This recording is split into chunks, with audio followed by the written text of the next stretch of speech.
आज एक भव्यदिव्य असं एकादत एक बैल मैदान पार पडते. ठिकाण असणार आहे सिद्धेश्वर कोरोली, तालुका खटाव. आणि या मैदान मित्रांनो 1 नंबरला बक्षीस आहे 1,00,000 रुपये, 2 नंबरला 70,000, तर 3 नंबरला 50,000 असं हे मोठ्या रकमेचं मोठं मैदान आज पार पडतंय. आणि मैदानासाठी मित्रांनो नक्कीच आपल्याला मोठमोठे मारुती पाहताना दिसतील. त्यामध्ये मथुर कंदूरच्या राजासोबत सज्ज झाला आहे. त्याचबरोबर नवीन चेहरेसुद्धा आपल्याला पाहताना दिसतील. या मैदानात बैलगाडी क्षेत्रातील प्रसिद्ध व नामवंत ड्रायव्हर विठ्ठल नाना बोधकर यांचा तेजा पाहताना दिसेल का?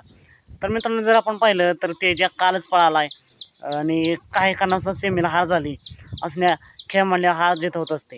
पण या मैदानात तेजा पाहताना दिसेल का? तर तेजा आज पाहताना दिसणार नाही. बघूया, जर तशी काय अपडेट आली तर नक्कीच तुमच्यापर्यंत पोहोचण्याचा मी प्रयत्न करेन. तेजाचं फिक्स मैदान आणि फिक्स पायरा जाणून घेण्यासाठी आताच आपल्या चॅनेलला सबस्क्राईब करा, लाईक करा आणि शेअर करा. आता मग भेटूया पुन्हा येता एका नवीन अपडेटचं भन्नाट अशा नवीन व्हिडिओमध्ये.